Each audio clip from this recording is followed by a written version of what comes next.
woke up from the operation, and I got these big boobs and the vagina and the whole thing, tubes hanging out here and there, and it's like, wow, what have I done?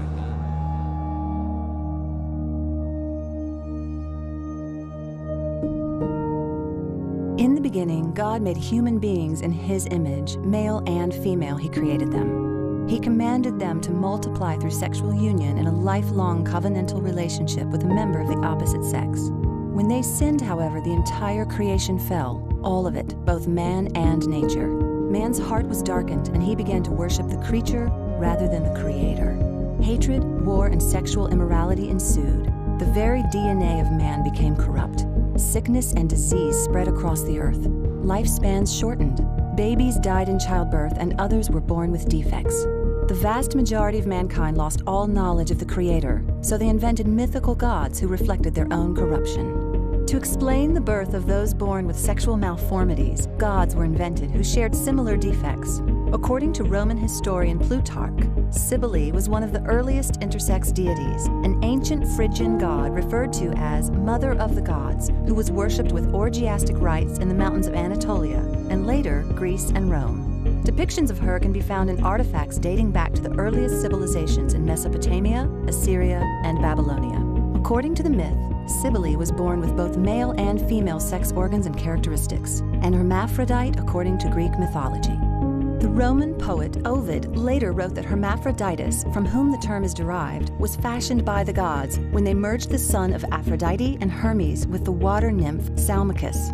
Ever since, according to myth, hermaphrodites have long been a symbol of androgyny or effeminacy and have been portrayed in Greco-Roman art as female figures with male genitals. In the myth, Cybele's beautiful young friend Attis castrates himself in order to found a priesthood for her called the Galli. Various ancient Roman sources refer to the Galli as a middle or third gender. After Christianity was made the official religion of the Roman Empire in the 4th century AD, St. Augustine wrote of seeing Galli parading through the squares and streets of Carthage with oiled hair and powdered faces, languid limbs, and feminine gait.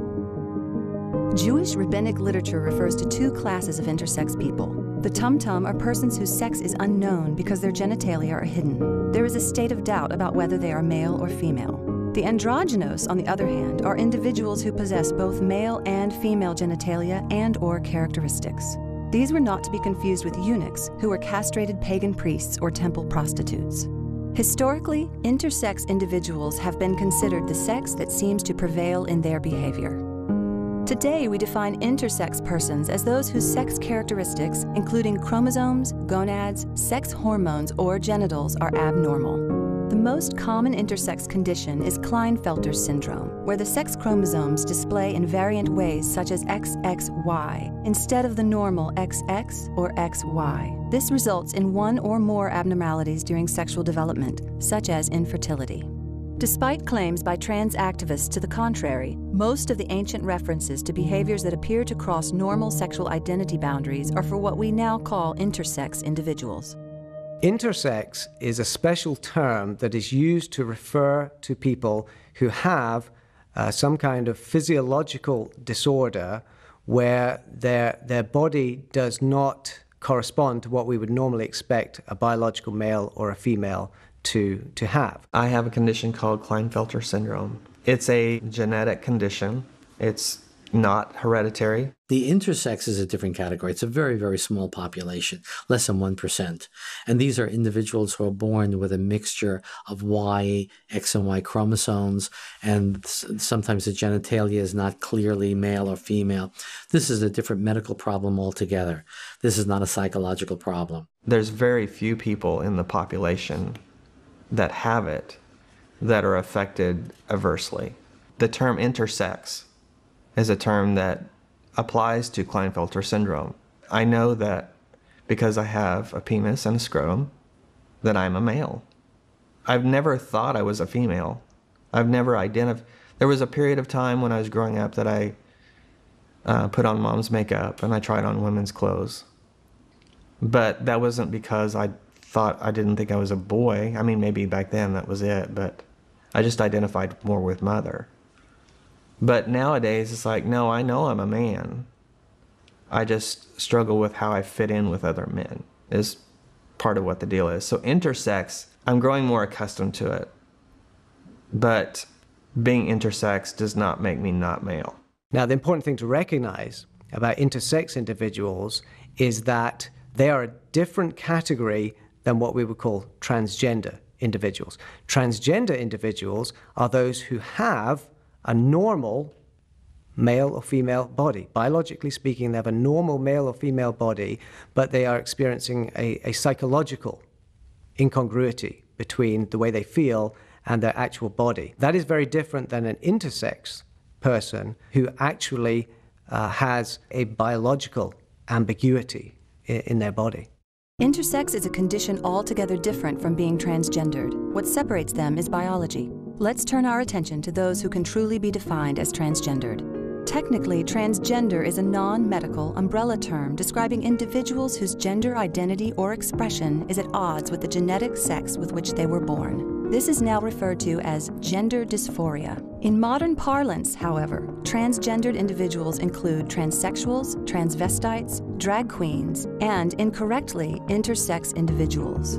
The term is independent of sexual orientation.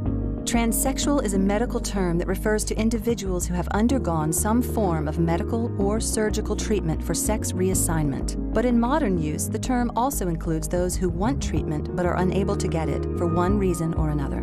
Transvestism or cross-dressing is a term that defines people who derive erotic pleasure from dressing as the opposite sex. But in modern parlance, it includes those who do so whether it causes erotic pleasure or not. Not included are those who dress as the opposite sex for political reasons, such as Joan of Arc, or for reasons related to their job, such as Queen Hatshepsut, who donned male clothing and a false beard in order to rule Egypt in 1503 BC. Drag queens or kings are people who dress as the opposite sex for the purpose of entertainment. Some are true transvestites, but others, such as Milton Berle, Jack Lemmon, Tony Curtis, Flip Wilson, Tim Curry, and others, do so simply for laughs. Some drag queens are driven by a desire to mock the opposite sex by exaggerating their sexuality, but others do it simply for the acceptance that it brings them. So when you study this population, you see that these are people with very fragile identity, very fragile, again, ego. We use the word ego, the sense of me. The term gender identity refers to a person's experience or expression of their maleness or femaleness. To put it in very simple terms, how do they feel? Do they experience themselves? Do they perceive themselves as male or female? That term has been introduced because of the phenomenon of people finding that there's an incongruity between their inner experience of being male or female and their outward biology, their biological sex.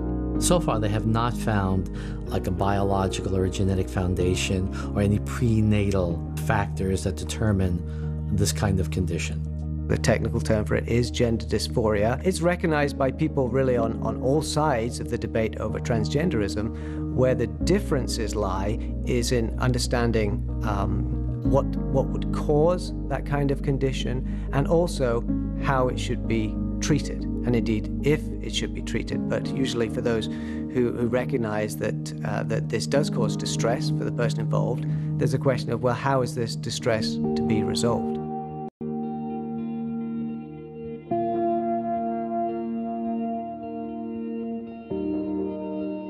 I have learned through the years of doing ministry work that many individuals who struggle with transgenderism actually struggle obviously with their identity, with their true identity. Many times this is caused by their false perception of who they are, rejection, whether that rejection has been caused by somebody else, perhaps a parent, a father, when it comes to a male that struggles with this, or their own perception of that relationship with their father. When it all started for me, I was about 4 years old. And my grandmother was, for whatever reason, enjoyed cross-dressing me. And by the time I was 5, she had made me a purple chiffon full-length dress. And she just would get excited about me being a little girl. She liked me better as a little girl. She really reinforced that female appearance of mine. And I became so accustomed to cross-dressing and being appreciated and fawned over because she kept telling me how good I looked. I never got that when I was a boy from her. It was only when I was a girl. So, you know, I'm sure that I enjoyed getting the affirmation. And so after 2 years, I decided to take the dress home, knowing that when I had the opportunity and the house was clear, then I could put that dress on and maybe get those same feelings back that Grandma would make me feel. I viewed my dad, you know, he emotionally was abusive to my mom as well as verbally. I watched my mom crumble underneath that. My little mind came to the conclusions that women are hated, women are vulnerable, and women are weak. And that's why he was picking on my mom, basically. And then when I watched my mom respond out of these things, I saw that she, you know, she was weak because she didn't know how to stand up for herself. She didn't know how to draw those boundaries because she was afraid of him. She acted like she was hated. And so when I looked at all of that, I'm like, okay, so I'm like my mom, and my dad's this way, and my mom's that way, and I don't want to be hated. You know, I don't want to be weak. I don't want to be vulnerable. So what else do I have but to become a man? When I was 7, my little brother was born, and he was celebrated tremendously, you know, and whatever affection I had from my dad was now all turned to my little brother. So there was another lie that crept in there that I could be replaced. Boys are celebrated, women are replaced. And so that really affirmed, in order to get that affection, I had to be a boy. I realized that I was different at the age of 5 because I didn't like the typical things that little boys liked. The kids in the neighborhood, they beat me up and I couldn't play with them. The little girls, they always was attracted to me, and they were always drawn to me. And when these little guys would beat me up and stuff, they would say, don't beat him up, don't do that. And then I found myself hanging more with the girls, and from that point on in my life, I figured that girls were better than boys at that time. And this is maybe what I was supposed to be, because the girls liked me, but the boys were so mean. Well, I was raised in a Christian home since I was 10 years old. You know, my home life was something different. My father was an alcoholic. He abused my mother fiercely. He was a binge drinker. We actually left him when I was 7 years old. Him, my mom, and my sister. And she basically raised us here in Los Angeles on her own. In school, it was a very unhappy place for me because I was a very feminine kid. Being that I didn't have a male role model, I was very feminine. Hung up with the girls, didn't play with the boys. You know, as things went on, I was branded a homosexual before I knew what it was. I had to go ask the kids in the school really pretty much what meaning gay meant. Me and my sister would take baths together and everything else, and my mom, she would wash us down because everything had to be like clean, clean, clean. And I remember telling my older sister one day that I was gonna be like her. I don't know where that came from, and she just kind of looked at me like, okay, but it just, I don't know why, just something in me, I wanted to be that way. My father wasn't present because he was a very violent man. He was very abusive to my mother, and so she decided to leave him. And my mother battles with major depression, and so she fought very hard to stay present to my brother and I.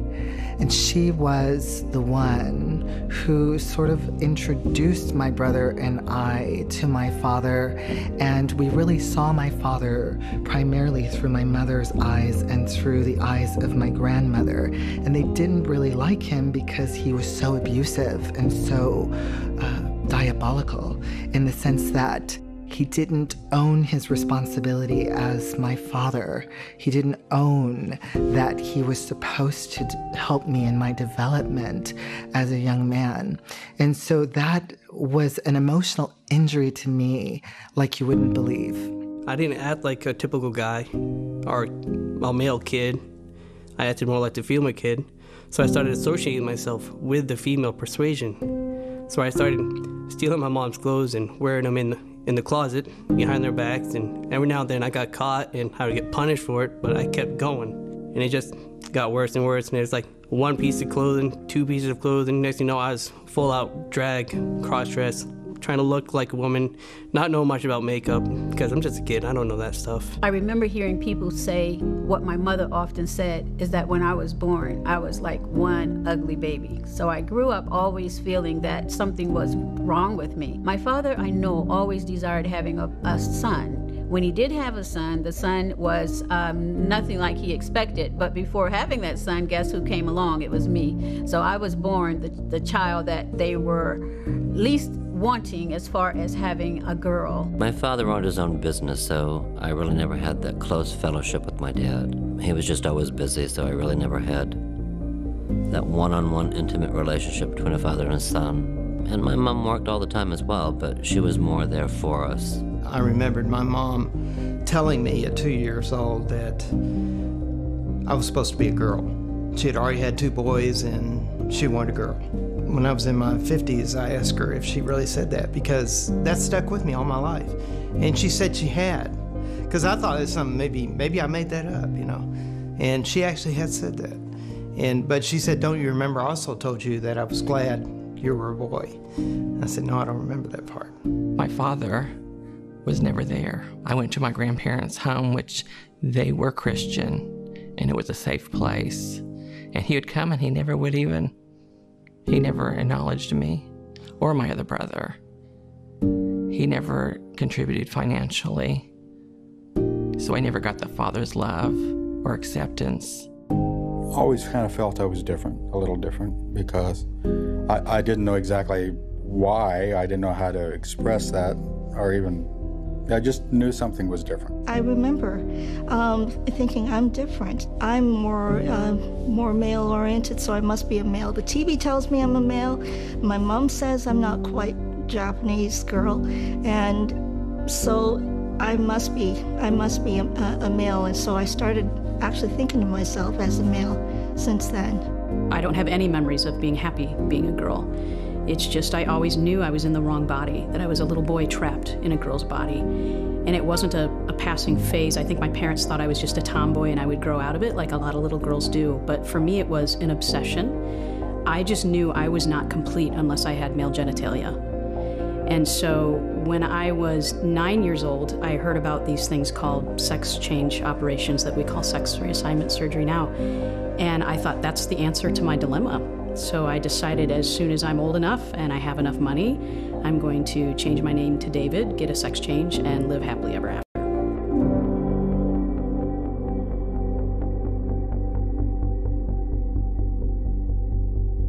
I took the dress home so I could at least feel the feelings myself that I would get when I put them on. Even though I didn't have Grandma speaking to me, I could hear her voice, I think, speaking to me. So it was very powerful. We were having dinner one night, and Mom says, so what's with the dress that you have in the drawer? And boy, I started breaking out in a sweat.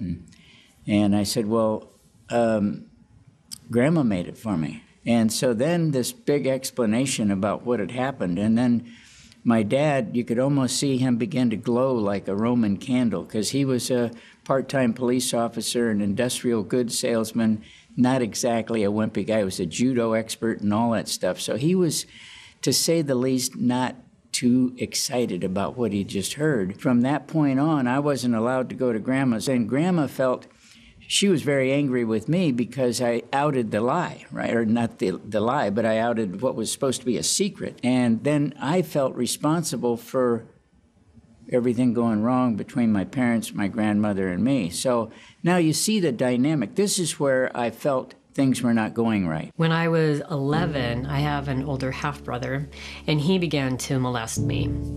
And even though I felt that it was wrong, you know, I had that lie in there, women are weak and women are vulnerable. I grew up in this really unhealthy atmosphere. You know, all those things that, yeah, it would be better to be a boy. People are recognizing that I'm already cute as a boy, so I might as well be that. And being a woman isn't really a great option. My dad's adopted brother, who was only a teenager, one time at a family thing, decided that I was fair game, and he began to take me off behind the garage, and he began to molest me. So now I've got Grandma, the purple dress, and I've got Uncle, who decided he would molest me. I met my father at 10 years old, and my father had been incarcerated. And when he got home, the only thing I wanted was a relationship with my dad, and I knew that things was going to change because my dad was home, and he could protect me from all of this and all these people, and that's not what happened. I would go to these places where my dad lived, and it was always with another woman. It was always with some strange woman I've never met before, and he would wait till she go to sleep at night, and he would come in my room, and he would have full-on sex with me, and he would say things to me that made me feel like I was a woman. As we grew up and girls started developing, I started wearing makeup too. I soon found out that I got a lot of attention doing that. You know, being that guys wouldn't hang out with me, I soon found out too if I smoked pot and drank too, that's when they would want to hang out with me. So I got into that when I was 13 years old. By the time I graduated high school, when I was 16 years old, I was actually had long hair. I was basically was in full makeup. I really thought that God had made this horrible mistake that I should have been born a woman. So I was going about my way of correcting that. He decided to talk to me about it. Do you feel strange about what happened last night? And I said, yes, sir, I do. And he said, well, you shouldn't, because that's the way a father loves a son. That is something that you haven't experienced because I've been away from you for so long. And this is the way that it should be. And it's okay. It's going to be weird at first, but I guarantee you, it'll become normal. And it did. It became normal. There was a lot of abuse. Like I said, my mother was mentally ill. I went to Catholic schools, and at that time was being sexually molested by an older cousin. I'd been gang raped in the Boy Scouts. So I saw that something with the femininity, they were making fun of me and stuff, but once again, I thought if I act that way, then I could get what I needed, which was affirmation and stuff, so I gave myself into that. I always thought that if I shared about being sexually abused, that I would be blamed, that I would be in trouble. When the abuse happened, it just happened. The boundary lines were crossed and nothing was said. And as I grew older, identifying more with the feminine, having only girlfriends and not male friends, I began to develop as though I were a girl, and I began to see boys as though they were the opposite gender, different than me. By the time I got to the point where I was fully dressing, I was probably about 10, 11 years old, and my older brother, he caught me fully dressed, and I got in trouble the next morning. But it got worse at 10, because that's when my uncle introduced pornography while we were playing video games in his room. So it became a little more sexual than just cross-dressing. It became a sexual gratification by dressing up as a woman. When I was going to Shaw Junior High School, and two of my classmates even, they were like, hey, we walking to school together. Oh, I forgot my book. Come go in my house with me. The next thing I know, they had literally pretty much tied me up, taken my clothes off, and attempted to rape me. This is like around 13. When I was 9, my father had his own business, and one of his employees had stayed the night. And during that evening, I had slept in the living room. Well, to my surprise, I woke up with a naked man over me and just proceeded to, say to me, if I say anything, I would be hurt. When I was 9 years old, a neighborhood kid came over to spend the night with my middle brother, and we shared a room together. And he showed my brothers things that a child should not be subject to. He obviously learned them from an adult. So that made an impact on me because I became a participant in that as well. At that point, I began cross-dressing. I would question myself all the time because I found myself being attracted to boys. And I would try to suppress that and try to get into a relationship, with a young girl in my teens. But at the same time, I was having same-sex attractions.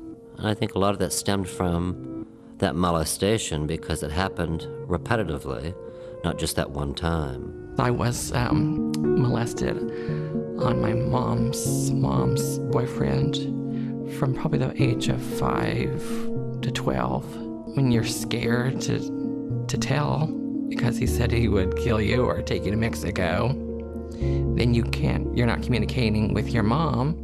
My first experience was I happened to be in the bathroom, and that's where my mom kept a dirty clothes hamper, and she had laid her clothes on top of the hamper, and I don't even know why, but I decided to try them on, and when I did, I just felt right. I don't know how to explain it really. It just, as I looked at myself, I just knew this was right. When I was 10 years old, I was exposed to pornography through some childhood friends, and that awakened all sorts of sexual things in me.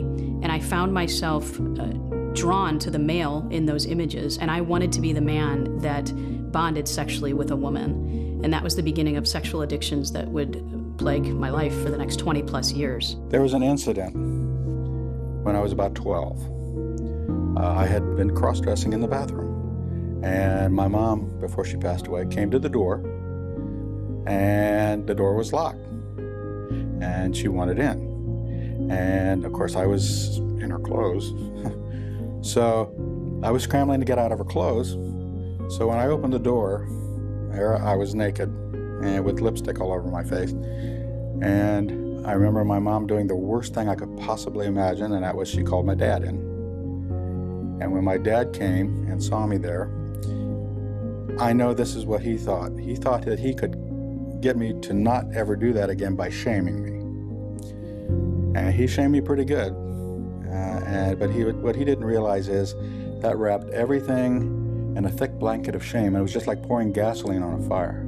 When I was 10 years old, I was raped. And what that did to me was gave me no sense of boundaries. And even at the age of 10, I realized that a lot of things happened to me because I'm a girl. If I was a boy, I'd be more accepted, and that's the message that I kept getting. I was collecting for the newspaper back when I was 13 at this guy's house, and he says, would you like a beer? I'm 13 years old, of course I want a beer. So I had a couple of beers, and then he says, would you want to see some girly movies, you know? And I said, yeah, you know, and I lit up, and I was like, oh, sure, you know?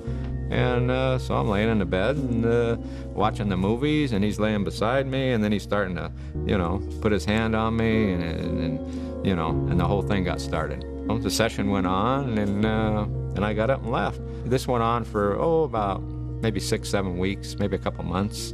And one time after that, he says, well, now it's your turn to take care of me. And I said, I don't think so. And I took off like a jackrabbit, and I never went back. Some individuals have been molested. Some individuals as well have found that because of an experience that they've had in life, a certain trauma, that they seek out a different identity to actually leave their true identity behind more times than not. And sometimes they've actually seen their parents become hurt by other individuals, and by the pain and how they take that in, that has wanted them to escape through an imagination of a sort. Other times there's obviously other mental underlying issues. You've got obsessive compulsive, personality disorder, separation anxiety. There's just so many reasons for this, but the point is the underlying issues exist. And if we aren't able as ministries, as ministers and churches to understand what the person is really dealing with and hurt, and all we're allowing with sex reassignment surgery and cosmetic surgery is for them to take on a different identity on the outside, but everything's still inside. They're still hurting, and it's not going to fix the wounds of the heart and the soul.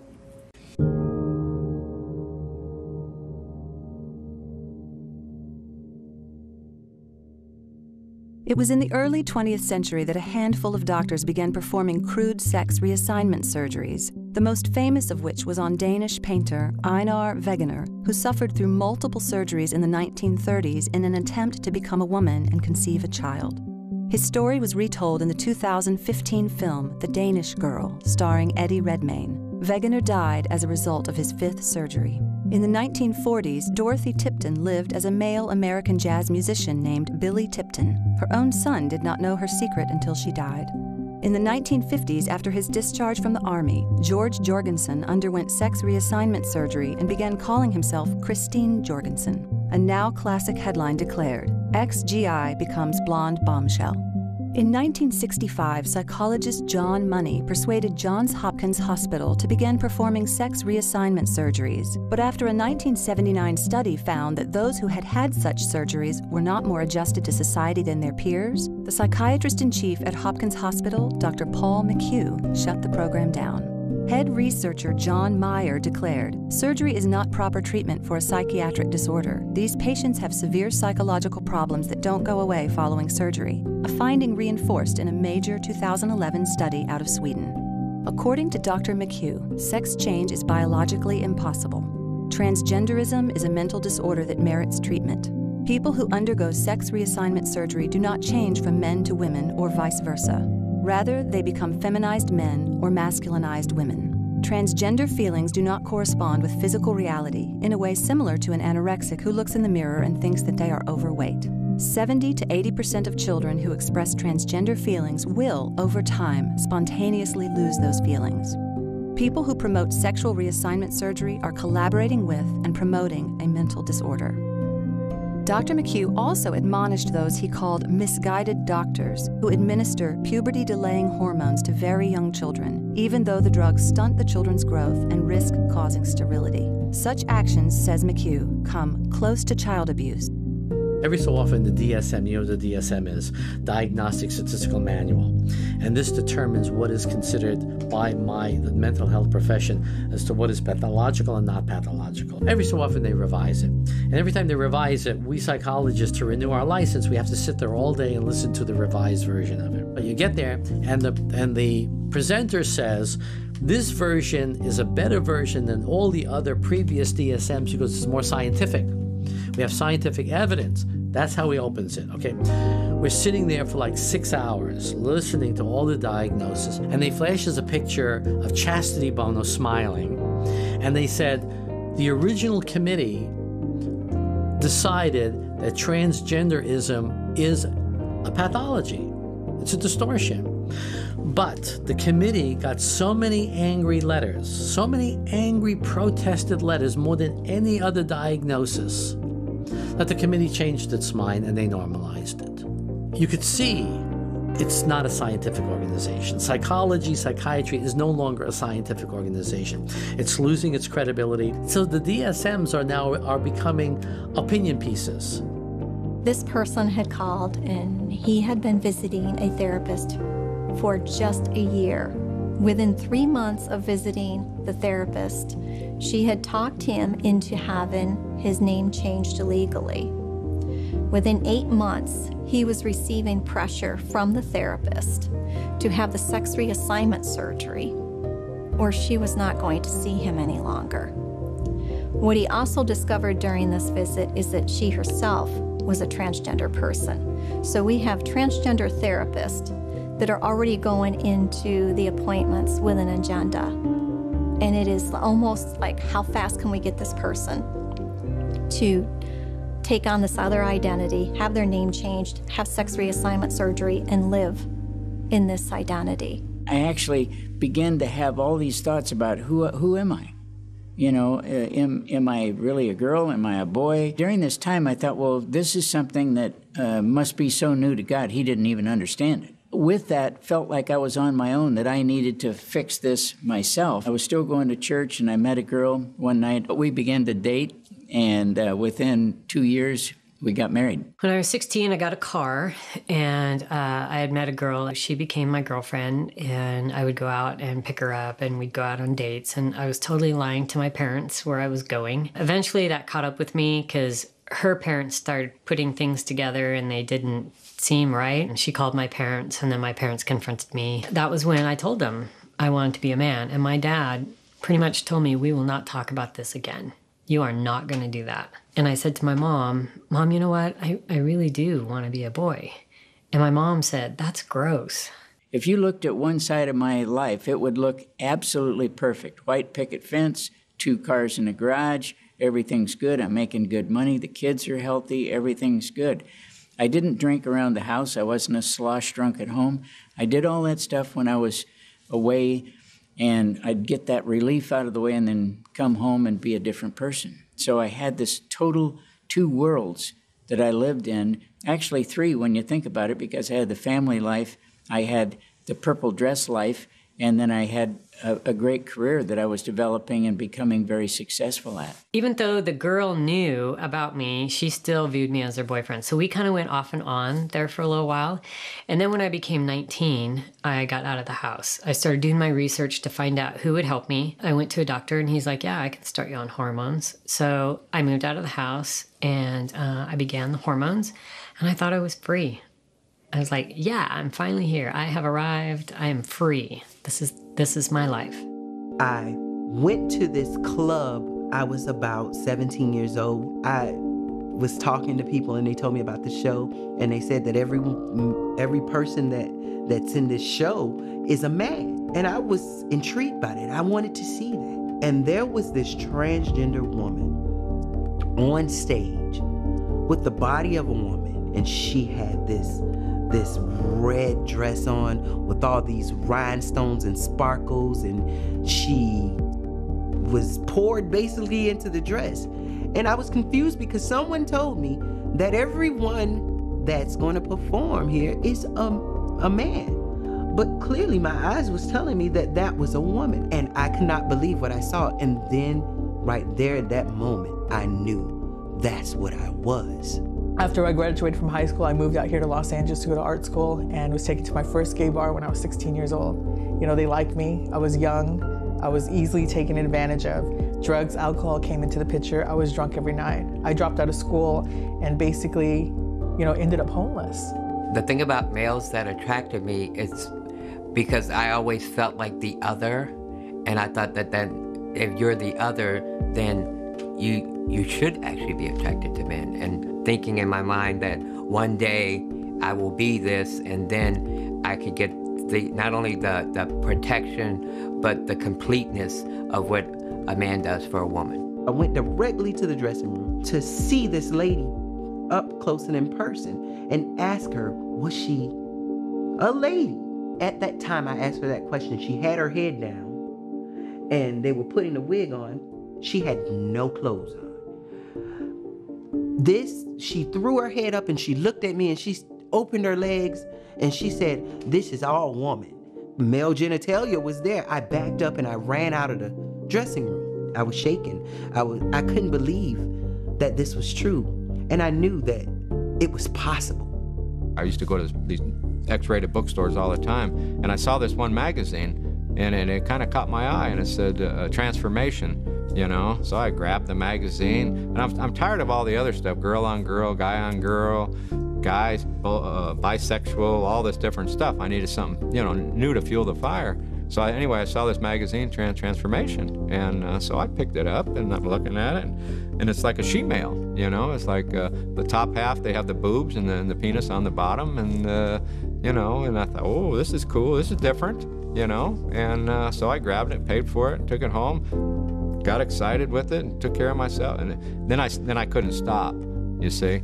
Then it had to be movies and videos and everything with the she-male stuff because it was exciting, you know. And I saw this ad in one of in the magazine, you know, and it said Transformation, come down and get a makeover, you know, $75, Glamour Boutique here in Vegas. And so I called them up. I said, I need an appointment to get a makeover. And said, yeah, come on down, such and such time and everything. And I went. They made me look good. They called me Joey, like Joey Heatherton. And I mean, I was gorgeous, you know, all the makeup, the wig, the clothes. I was like, I'm sold. I'm walking down the streets of Kingston, Georgia, trying to get enough courage, enough strength to just end it right there and then. And then I met a guy there in the homeless shelter who was a cross-dresser. And eventually we got to know each other pretty well. We got an apartment together. And the whole time while I'm homeless, I'm screaming at God saying, why are you letting this happen to me? Why me? What did I do wrong to you? I'm watching this television thing, and when it went off,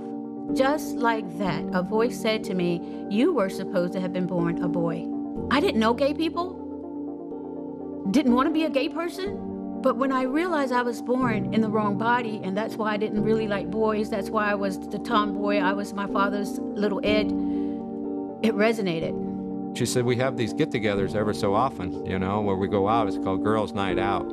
where a bunch of girls, guys get dressed up like girls and they go out on the town, mainly to gay bars. There's a couple of them getting the operation and transitioning, and within about a year, I was like sold, I couldn't stop. I said, I want to get it too. By the time I was 39 years old and I started hearing about transgenders, I would have been struggling for about 36 years from the time my grandmother first cross-dressed me. That's a long time to keep a secret, to struggle, and to try to deal with it on your own without any psychiatric or psychological help. So I went to a specialist, the #1 guy in the world because I had the money to do it, and it was a guy who wrote the original international Harry Benjamin standards of care. He was the guy, he was the guru, knew how to diagnose the disorder, he knew what appropriate treatments to take, and he knew who should be doing the surgery if there was to be surgery and the hormone therapy. He knew it.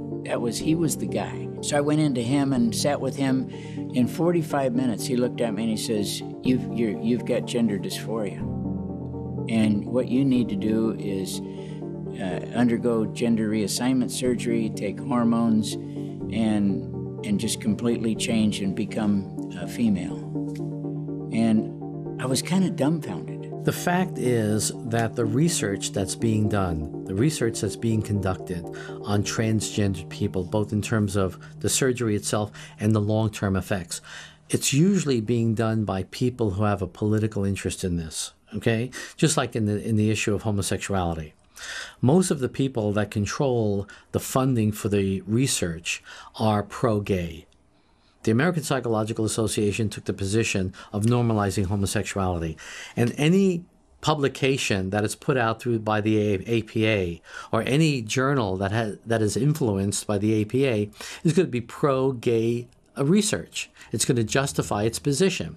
So most people are having to read the distortions that are being put out by these political activist organizations that pose as objective scientists.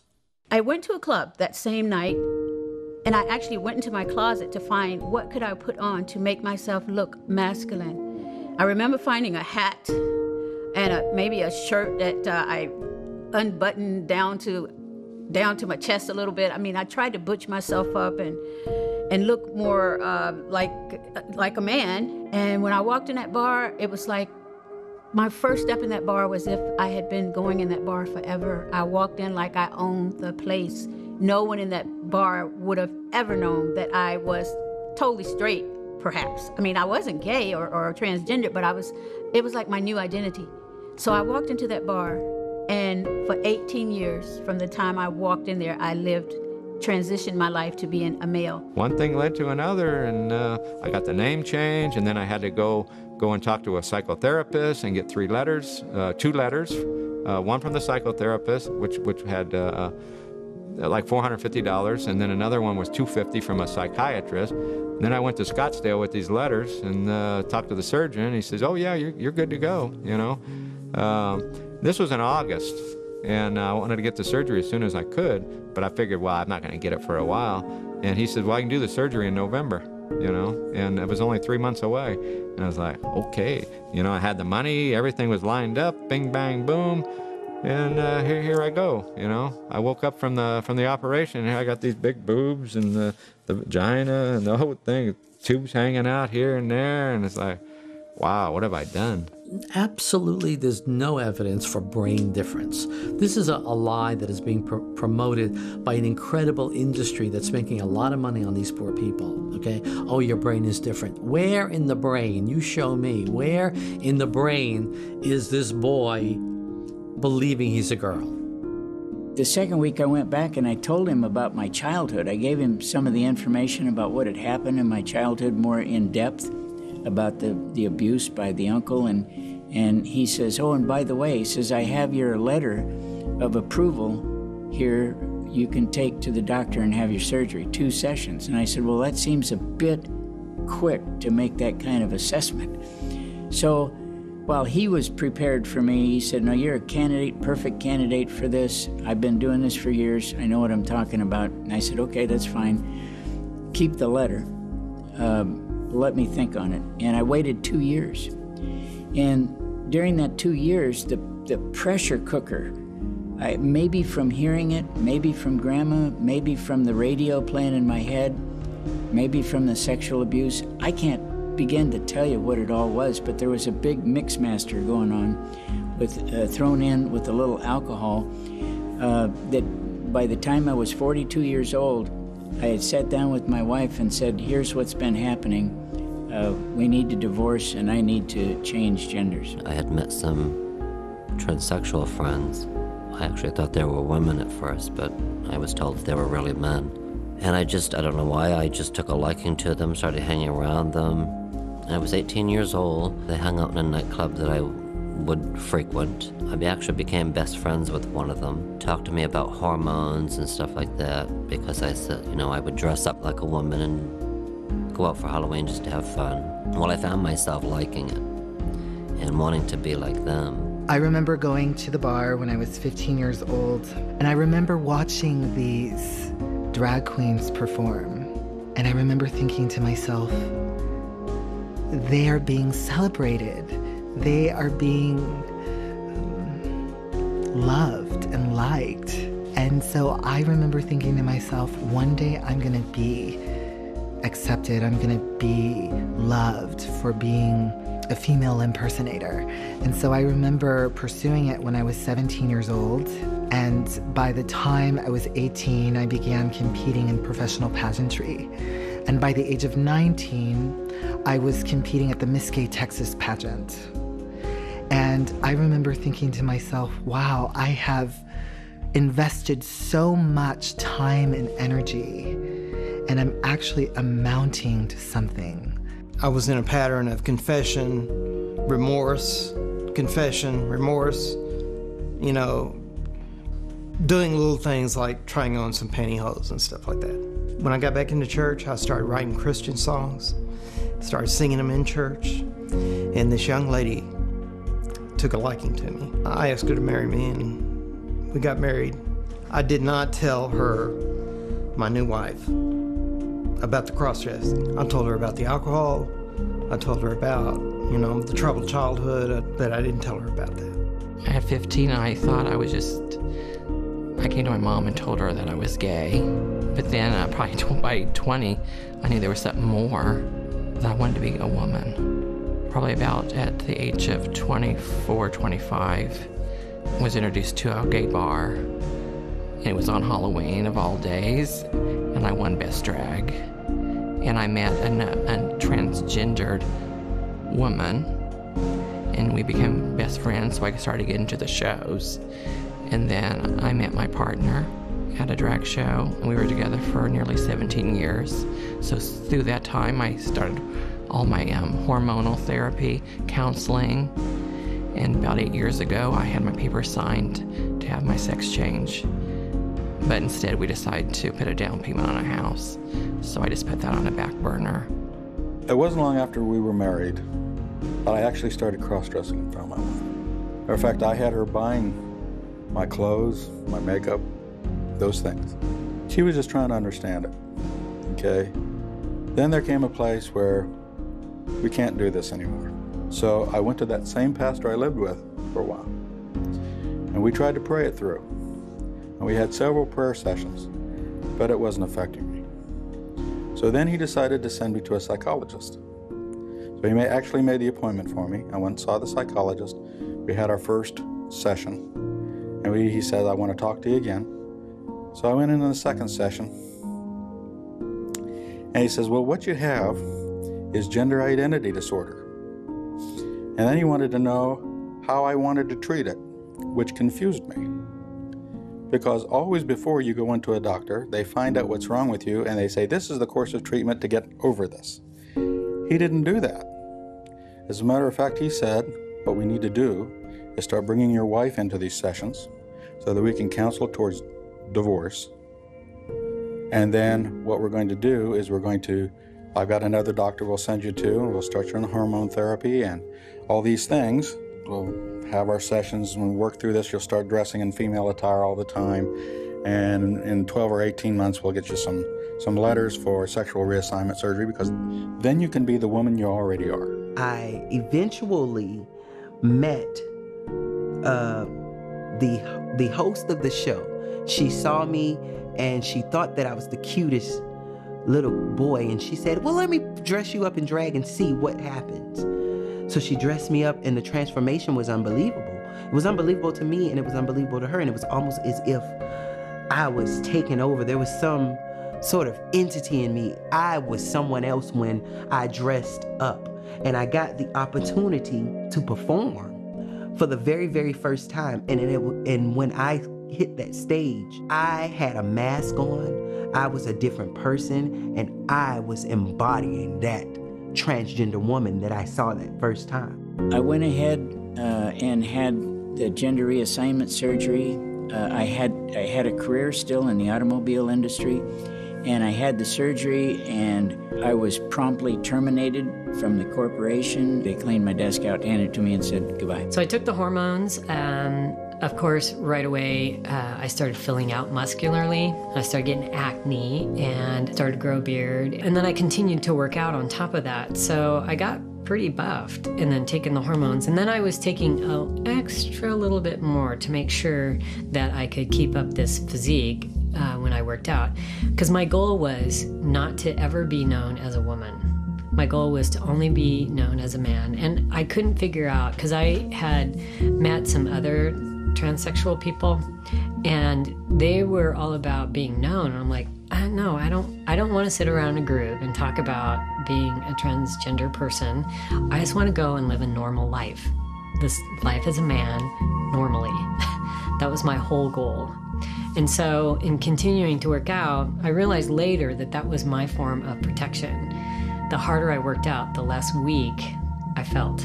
I got into high school, and I decided, okay, now the challenge is on. I'm not going to have the operation, so I really am going to have to try a little harder to conform and not be such an androgynous tomboy.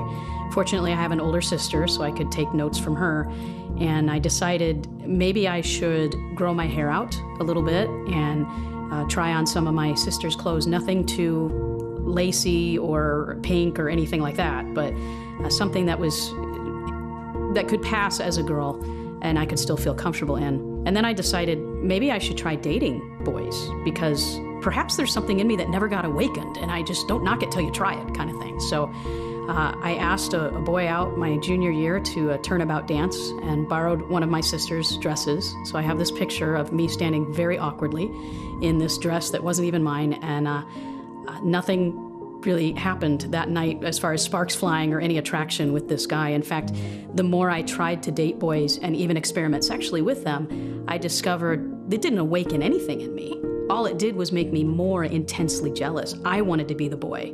I wanted to be the man with the woman, not the woman with the man. And even when I was dressed in those dresses, deep down, I literally felt like a man dressed in drag. I just knew this wasn't my authentic self. When I was 12 years old, I began to investigate sexuality, and I would dig into pornography, and so I saw myself as just falling in love with these women. And so I thought, well, no, I'm really a male. I really identify more with this male. I think that's a way of me being able to repair myself and to find out what true love is. And I thought that that was true love. And I was trying to piece this broken girl. All science aside, the media continues to line its pockets by printing stories of celebrities who have declared themselves to be transgendered, including Chastity Bono, who now calls herself Chaz; female model Tracy Beatty, who gained celebrity by giving birth to a child while calling herself Thomas; Olympic athlete Bruce Jenner, who now calls himself Caitlyn; Army soldier Bradley Manning, who now calls himself Chelsea. Even the Boy Scouts have yielded to media pressure and begun accepting girls into its ranks who claim to be boys.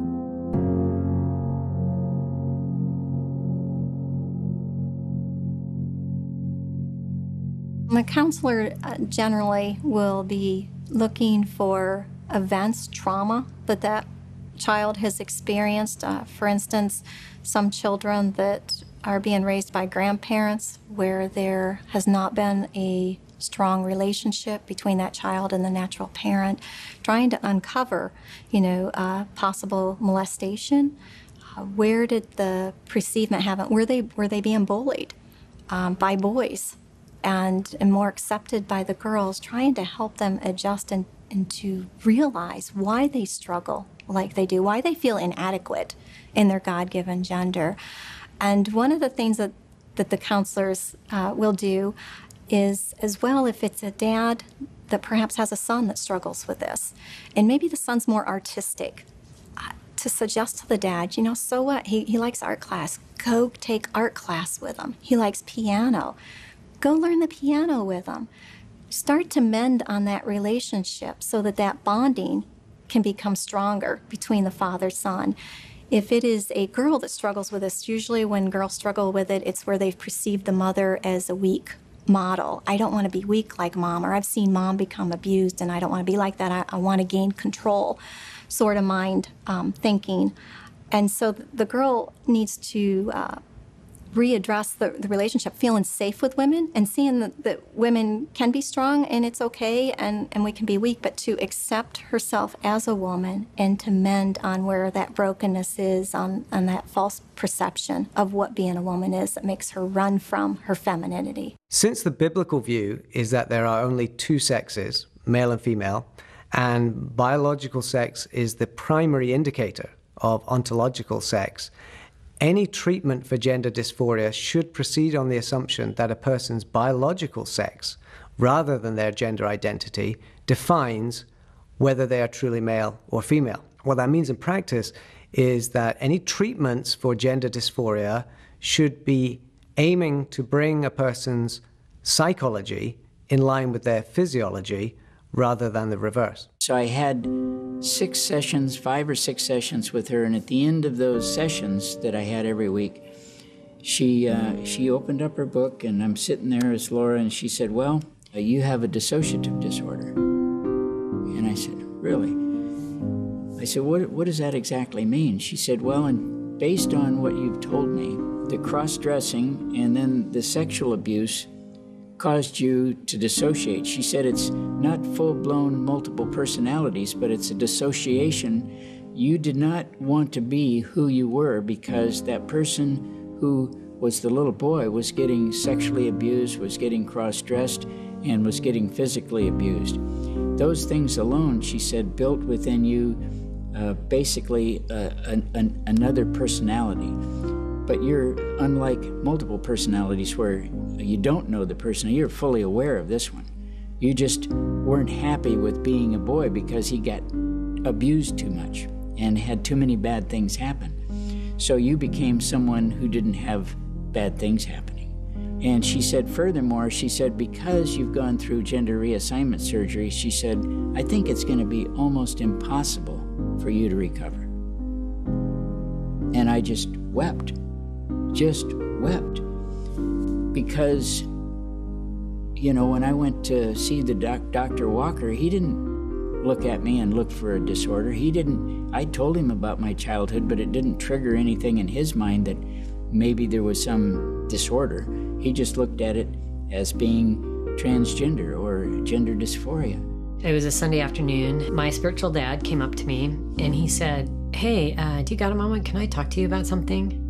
I thought, you know what? I know this feeling of, can I talk to you about something? And I thought, I think I'm going to be confronted. We went back into this prayer room and the pastor looked at me and he said, we're hearing some rumors about you. And I just want to know, who are you? Who are you really? Same question, you know, 11 years earlier. And I'm like, oh, wow. But this time, for whatever reason, I told the truth. And I said, prior to that, I'd said, I'm a man who used to be a woman. This time I said, I'm a woman living as a man. That's, you know, that's the truth. And when I did that, the Holy Spirit went and just blew into me. And I was like, ooh. And, you know, I didn't know much about the prophetic or anything, but I had this quick vision and I saw 2 weeks of my life and everything I needed to do. And I needed to step down from this ministry. And first and foremost, though, I had to go back to being who God created me to be. And I was like, ugh. To me, there was no other option. I had no other choice. I was working on my 4th step, and anybody that knows anything about AA, the 4th step is the one where you sort of put everything that you felt like was garbage into this can, and you start peeling them out. And I went to a clinical psychologist who was a Christian and began to go through these things one Saturday afternoon. And we went through them one by one, carefully, and praying for them and working over them. And it was all the pain and all the hurt, the sexual abuse, every event that had caused me pain that I wanted the Lord to help me with, that I didn't know what to do with. And when we were done, we went out of his office. It was all on yellow-lined piece of paper. I forget how many pages, but there were numerous pages. And we were checking them off as we go. We went outside, and he took a match outside, and we stood in the parking lot that Saturday afternoon. He put a match to the corner of that paper, and it just started to burn. And then we just sit there, and a little breeze took that paper and burned it. It was gone. And I thought, wow, this is really great, symbolism, but is it gonna work, What's it gonna do? I mean, I needed someone to sign off on my 4th step so I could move to the next one.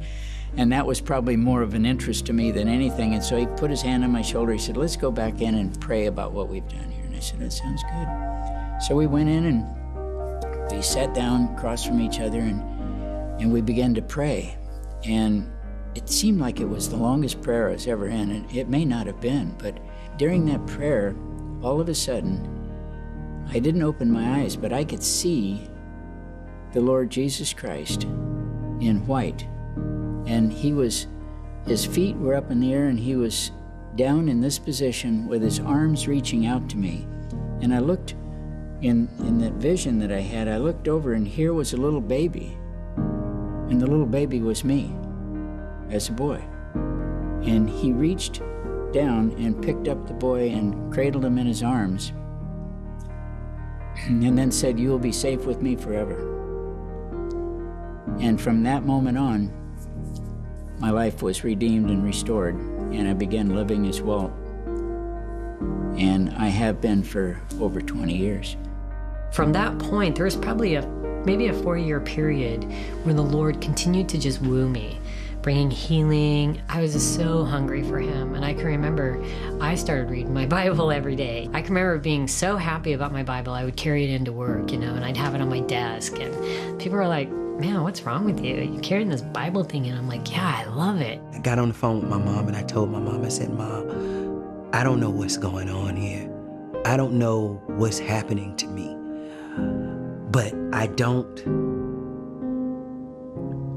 I'm scared, and I don't feel like I'm supposed to be a woman. I messed up. I really did.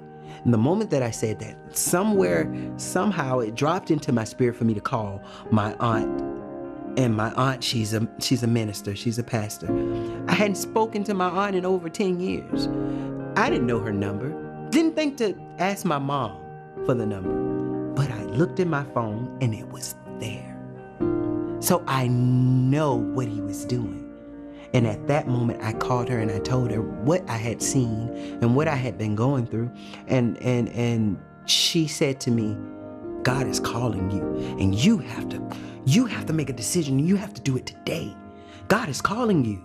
There is something going on, and he has spared you all this time. He's protected you all this time. Now it's time for you to dim that spotlight, and it's time for you to walk towards the Father and ask him for yourself. I can't do it for you. And I'm sitting in the car, and I'm like, should I do this? Like, if I do this, when am I going to go? I mean, what am I going to do? I have this whole lifestyle. I have breast. I have all these things. I have clients. I have clientele. I have men waiting on me. I need to pay my bills. What am I going to do if I do this? And those thoughts got louder and louder and louder and louder, and I could hear that voice getting smaller and smaller. God's voice just telling me to come to him. Just come to him. Trust him. Just trust me, I'll handle it. I kept hearing that. And at that moment, as I was trying to confess with my mouth, confess my sins and give my life to God, because I had already decided that I was going to do it. Immediately as I was confessing, my phone was ringing. people was calling me that hadn't called me in years. The lights went out. Everything that could distract me from doing this. The powers of evil was working in that moment to stop me from giving my life to Christ. And I wasn't falling for it. 8 hours went by. It was not something that happened in 15 minutes. 8 hours went by. I threw up. I literally regurgitated. And when I regurgitated after I said it, I looked at myself in the mirror. I was shocked. I was shocked. I was seeing myself through different eyes. And at that moment, I was afraid, and God said to me, he said, don't you be afraid of what you see, because I'm going to handle all of this, and I'm going to make it as if it never happened. Some of the major wounds that I dealt with was, of course, my dad. That was a big deal. And at one point, the Lord came to me and he said, when you pray, I want you to call me Daddy. I had started in this program at the Portland Fellowship, and I was working through my stuff. When I came out of the lifestyle, I got involved with them. One of the teachings on is, what do you call the Lord? And what name can't you call him? And I thought, well, I can call him Father, I can call him Dad, I can call him, I'm like, I don't have an issue with that. And then when the Lord came to me and said, when you pray, I want you to call me Daddy, because that's what I called my dad, was Daddy. And I thought, okay, that's the trigger there, that one. And when he said, I want you to call me Daddy, I said, not doing that, not ever. And so he backed off. And the next day I went to pray and said, oh, Lord. And he's like, I want you to call me Daddy. And I'm like, then we're done. I'm not doing that. Third day, Lord, call me Daddy. We're not doing that. This went on for 2 weeks. I'm like, I'm standing my ground because he's not going to make me call him Daddy. And I realized later that in calling him Daddy was like swearing at him, because that had such a bad taste in my mouth. It meant so many ugly things to me. Why would I want to call the Lord Daddy? Why would he want that? So there was a graveyard that I would go and pray at, mostly because it was quiet, nobody bugged me, and I could pace around and pray out loud. And I started to pray, and the Lord said, I want you to call me Daddy. And I thought, okay, it's been 2 weeks. He's still asking. Obviously, I haven't changed his mind. So what would be wrong with that? What if that's okay? What if? So I sat there, and honestly, I had to work up courage, because I'm like, okay, wait, if I do this, what is he going to do to me? How is he going to respond to me? Because this other person who I called Daddy wasn't good. The Lord's supposed to be good, but now I'm calling him a name. So I had this turmoil in there and dealing with fear. It's like, if I say this, I don't know, but what if it's okay? What if it's okay?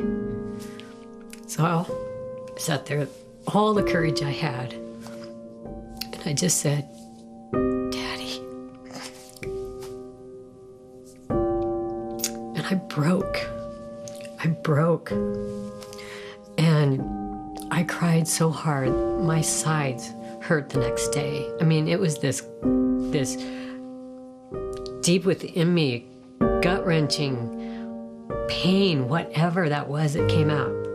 And I can remember in the midst of that, pounding my fists into that grass as hard as I could, yelling, I hate you, I hate you, I hate you, with everything that I had. In between sobs, screaming this. And then I realized, oh my gosh, I just called the Lord Daddy, and now I'm yelling, I hate you. I'm like, Lord, I don't hate you. I don't hate you. I don't hate you. And the Lord said, I know, but you had to for a moment. It's like, oh, because I understood that he stood in that place. And the only way I know to describe it is that he took that pain and all I know is something happened that day. You know, there was something within me that was released. There was something within me that was gone, but yet it was still raw in there. I was with my manager. We were at a function right next to this church, you know, and my manager wanted to smoke. So we came out, and there was a guy standing right almost right next door, and he says, "Hey," he says, "how you doing?" You know, and he introduced himself as Pastor Abner, and that's all it took, you know. I mean, far as being accepted by somebody that was faithful in Christ, you know. And he gives me a big hug, and I'm all girl, long blonde hair, makeup, short mini skirt, the whole 9 yards, you know. And, come join us. We accept everybody. He says, Christ, he accepts everybody. Come as you are. Not go get cleaned up and then come and see me. You know what I mean? So many people they don't realize that, but you have to come as you are. I remember going to church as I was seeking the Lord and really wanting answers. And I remember walking in and listening to the message, and there wasn't really anything too profound about the message until they invited people to come up to receive prayer. Now, I didn't really think that I needed to surrender my life to the Lord or that I needed to repent. Of course I did, because I wasn't saved. So I went up and I received prayer, and they prayed for me. And I remember this man praying for me, and he came up to me and he said, "The Lord loves you. He loves you and he cares for you. You are his son." And he just kept saying it over and over and over. And I just broke down in tears. I just broke down, and I thought, wow, the Father loves me. He loves me. And he plunged into the depths of darkness to snatch me out like a brand plucked from the fire. This is what he was doing for me. And I experienced his love in such a profound way. I sensed the Holy Spirit so strongly, as though the Lord was standing right in front of me. And it was as though he had entered me, and it was a wind that I was experiencing. It wasn't just a feeling. It was, I had been resuscitated and brought back to life. I kept praying and crying out to God, what is going on? What is going on? And one morning, I will always remember, the Lord woke me up just before I was getting ready to, go back in that false identity. I had met someone, I was going to get married, I was proposed to. The Holy Spirit just awoke in me, and the power of God was so intense, and he just said, it's done. It was like I was living in a fog or a fantasy, and when I awoken, I knew I was Joseph. And I knew that no matter what I added then or took away, I was still Joseph. And it was about him. I didn't have to get my identity or my security or my desire from other people. I didn't have to get the acceptance of the church. I knew that Papa, that's when he became Papa to me. I knew that Papa loved me, and he awoke in me, and I remembered so clear. I woke the guy up, I said, it's done. He goes, what do you mean it's done? I said, pack your stuff, it's done. Okay. I was there in my pew listening to Matt Stacey speak and crying on the inside. Lord, I'm yours. Lord, I'm broken. Lord, I'm sorry. Lord, forgive me. Lord, it's my fault. It's my fault. I know your word says I'm not a mistake. I was made in your image and you're perfect, God. God knew the desire of my heart deep inside, and that desire was to know him. I mean, I have, since I was 8 years old and gave my life to Christ, and since 8 years old, I went to the altar like 3 times again and again, because I knew I wasn't living for God, but I would keep, when they would do altar calls, I would go there, and God knew. It's like I'm seeking him, but I couldn't find him, and there was never anyone to help me, disciple me.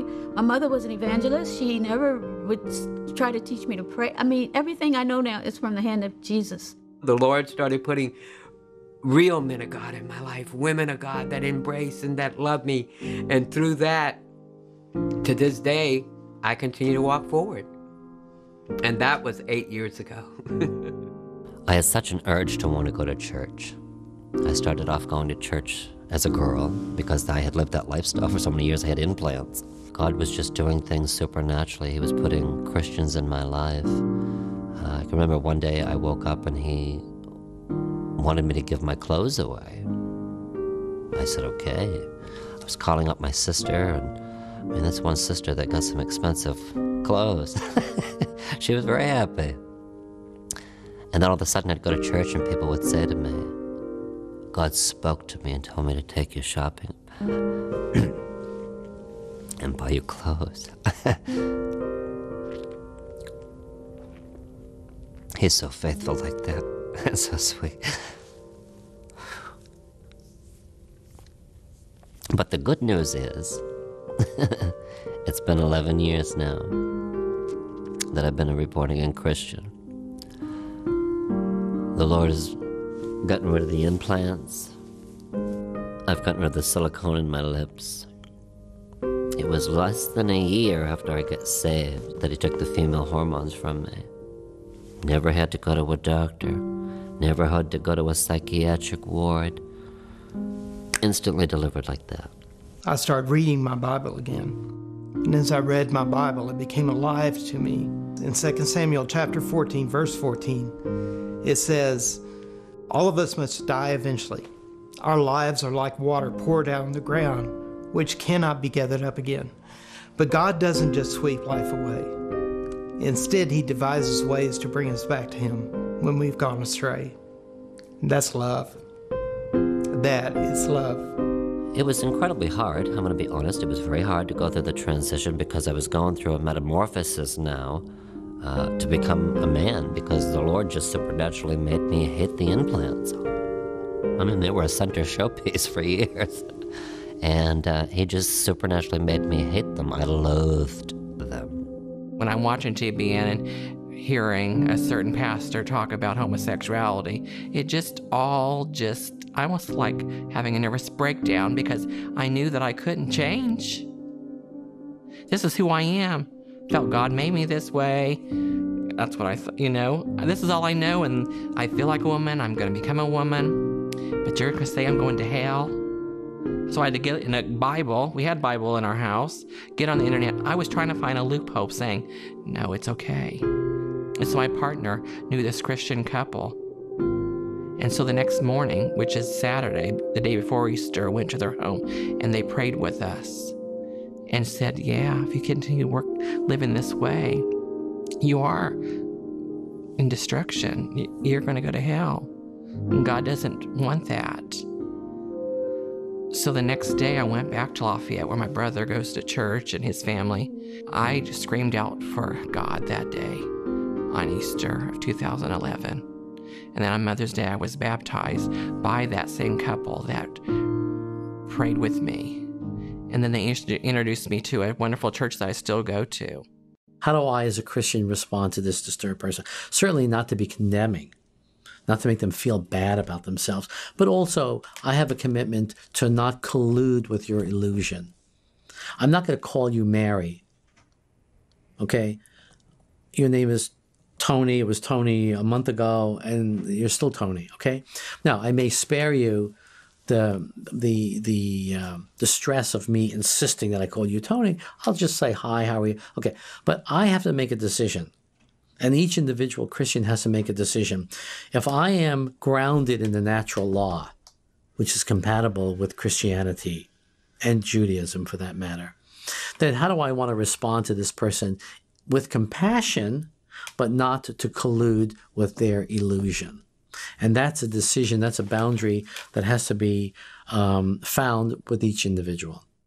From a Christian perspective, we should recognize that gender dysphoria is a genuine condition, which is best understood as a kind of psychological disorder or dysfunction, and perhaps also as a deeper spiritual dysfunction. But I think we need to recognize it as a genuine condition, and one that doesn't have a simple identifiable cause or the same cause in every case. And it's not something that is chosen.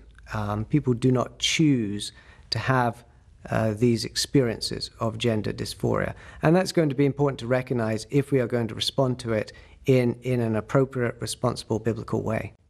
I came back to the Lord through a Mormon family. They brought me to Christian Life Assembly. The pastor had not dealt with this before, but he was the perfect example of a great way to react to something like this. I had announced it in front of the whole congregation with 3,000 people that my name was going to be Stephen, and I'm going to have this operation done. And you know, my pastor just took me to the side and he said, "We don't agree with what you're, but we love you, and we want you to know that you're welcome here."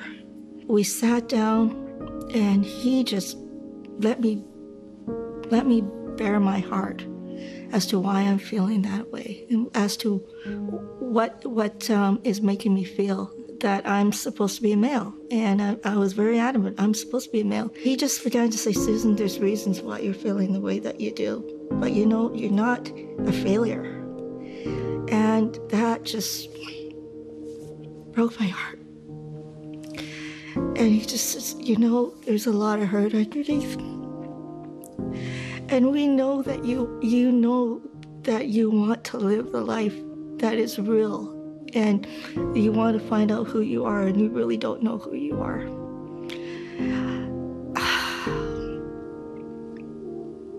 And that's the first time I ever think I really liked myself.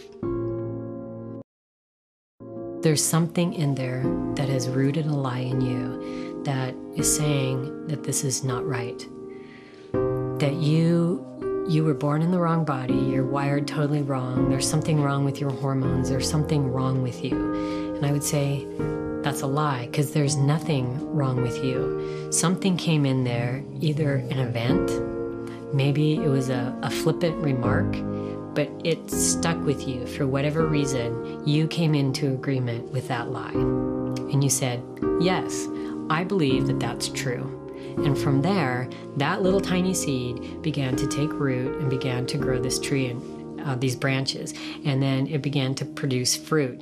And from that, this little tiny seed, you know, it's usually roots of rejection, abandonment, abuse, whether that's emotional, physical, sexual. There's something in there, something traumatic that happened. I've heard people say, "But my parents loved me. We were raised in a great Christian home."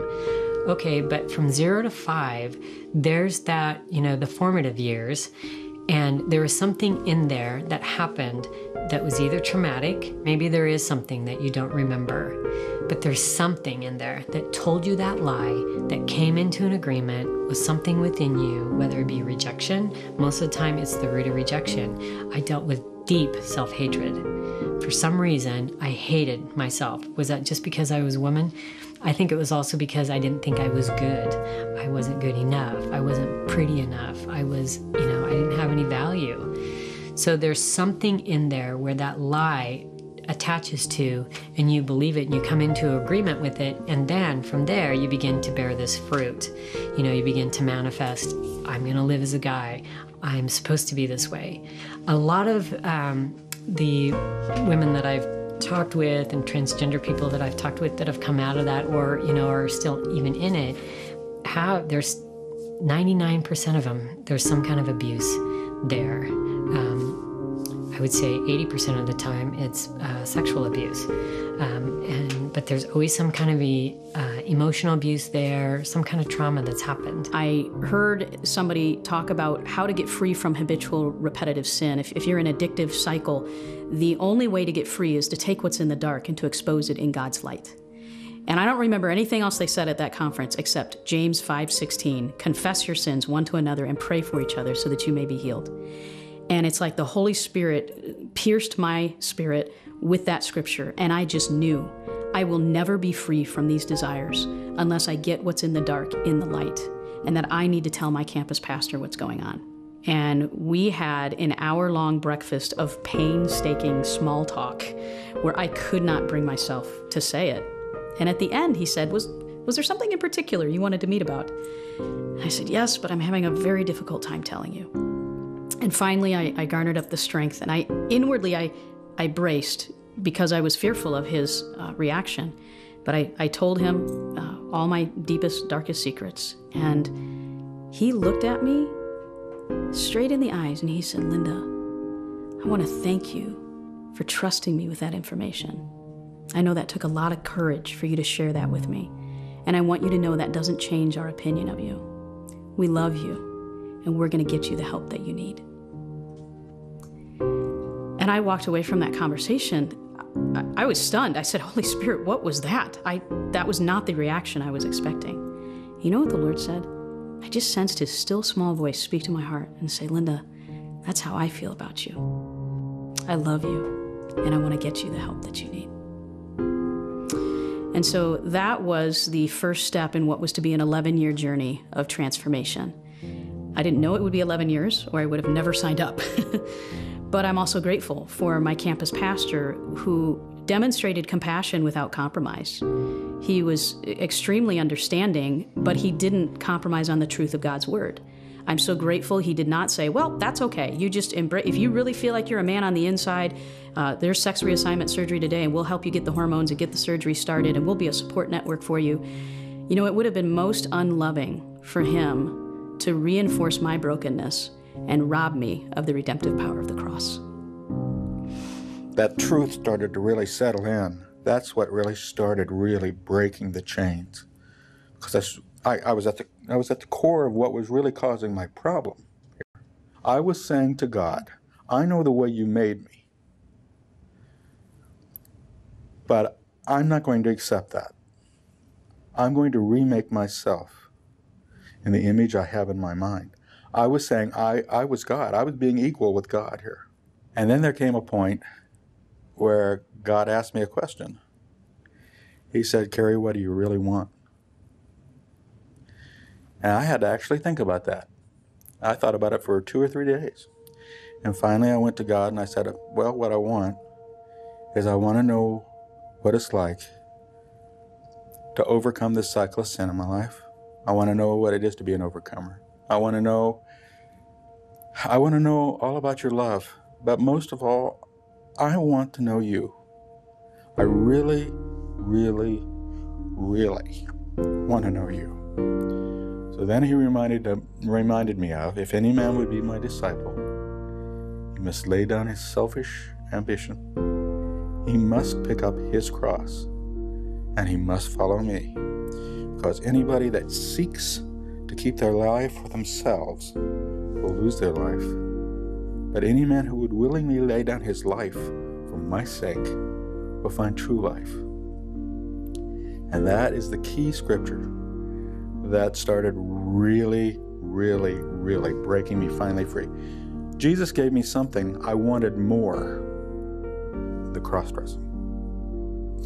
I wanted him. Above anything and everything else, I wanted him. What God wants from us is our love for him, to have a relationship with him. He wanted that so much that he sent his son to die for us on the cross, to take our sins on the cross. And he wants us to have a relationship with other people, healthy relationships. Becoming a transgender person, taking that step was probably one of the most selfish things I ever did in my life.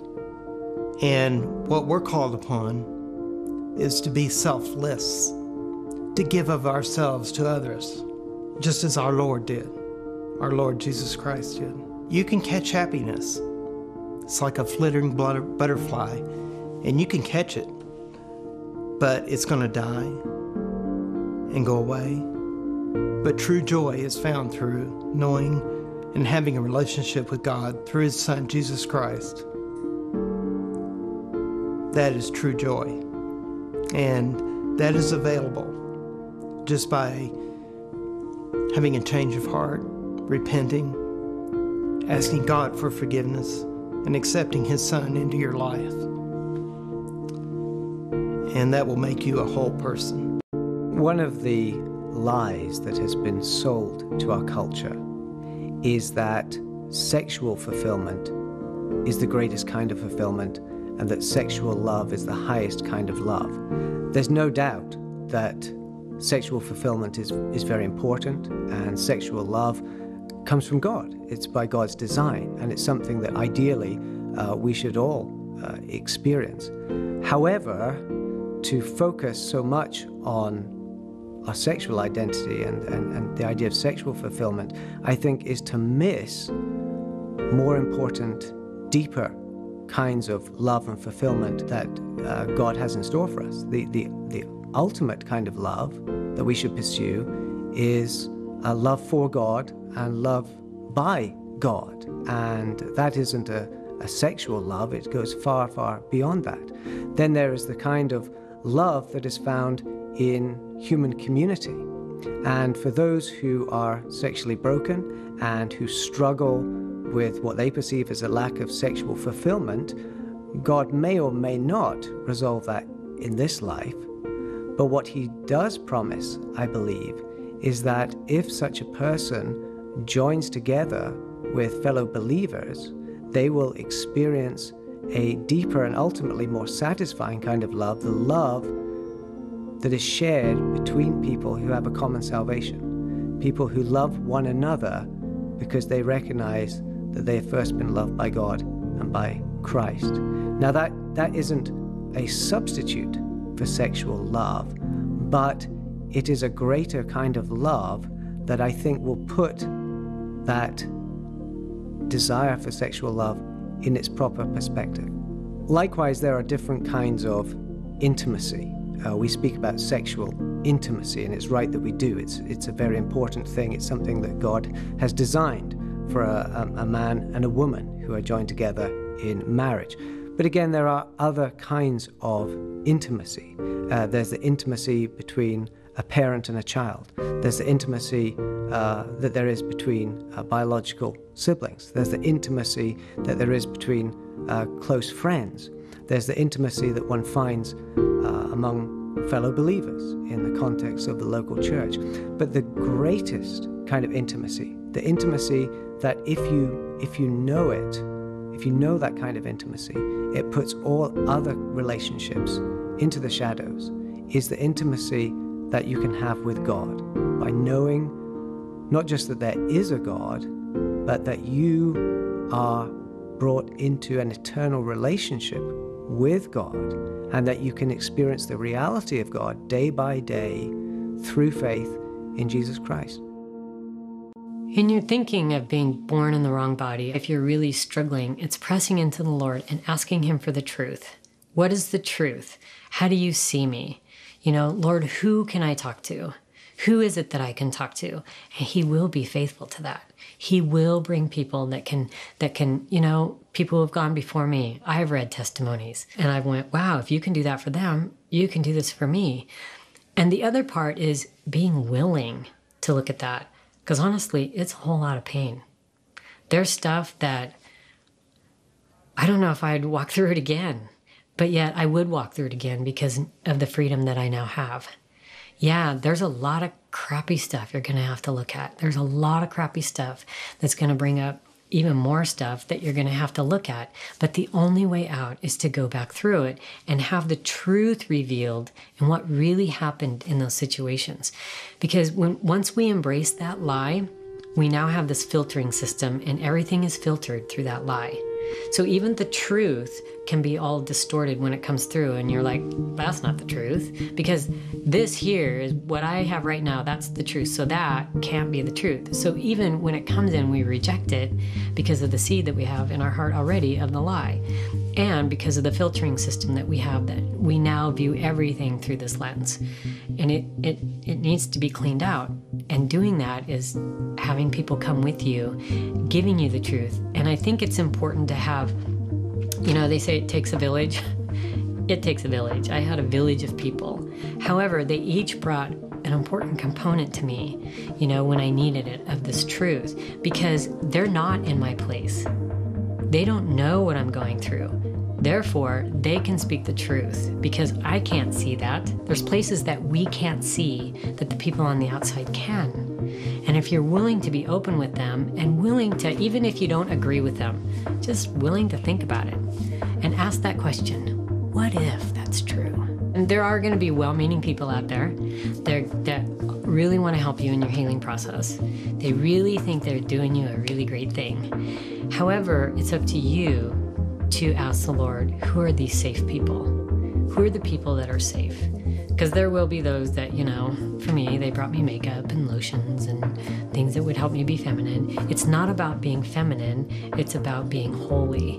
It's about finding freedom in Christ and looking to Him to define that. It took probably about 6 years before I could actually dress feminine, because in my heart, I didn't know that that was okay to embrace that.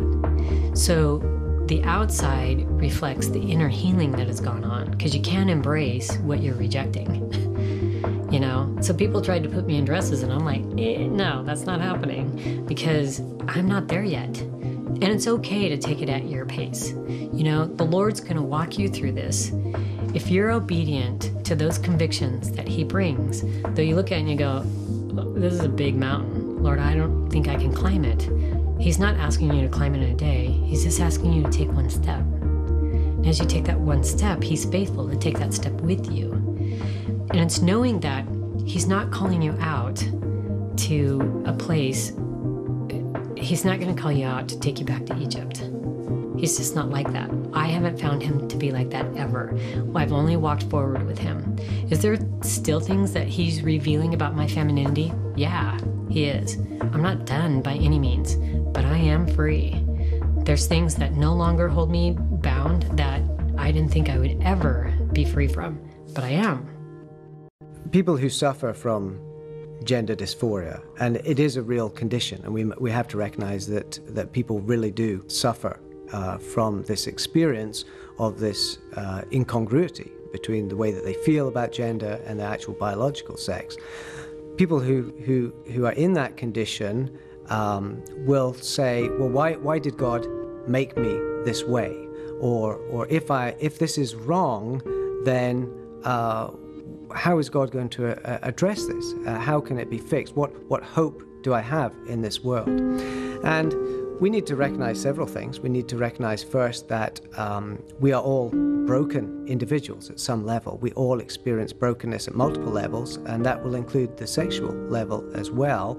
And that brokenness is not part of the original creation order. It's a consequence of the fall. It's a consequence of human sin. And so it's not accurate to say, well, God made me this way, therefore it needs to be affirmed, or therefore it's right for me to live this out in practice. We need to recognize that we are a combination of what is good, what God originally created, but also what has become corrupted by sin. But there is hope, and that hope for the transgender person is the same as it is for any other human being. That hope is that sin and its consequences have been decisively overcome by Jesus Christ.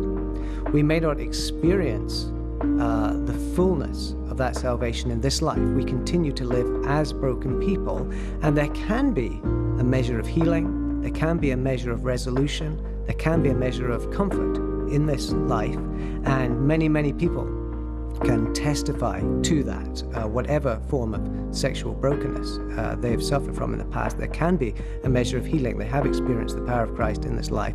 But our hope does not lie in being fixed in this life.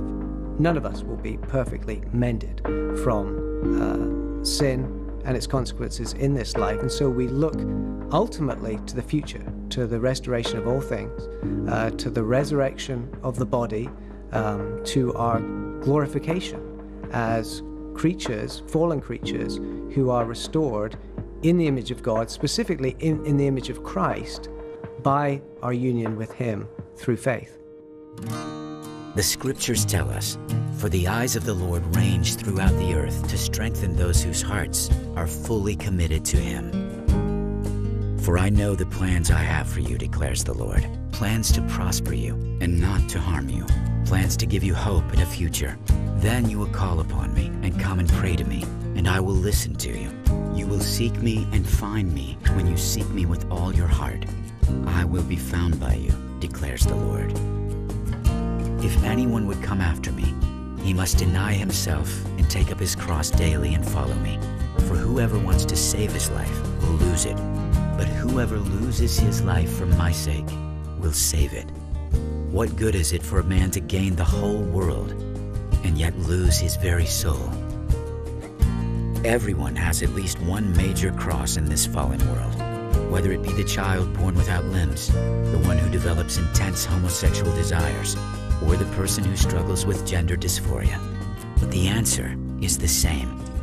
Say with the psalmist, I lift up my eyes to the hills. Where does my help come from? My help comes from the Lord, the maker of heaven and earth.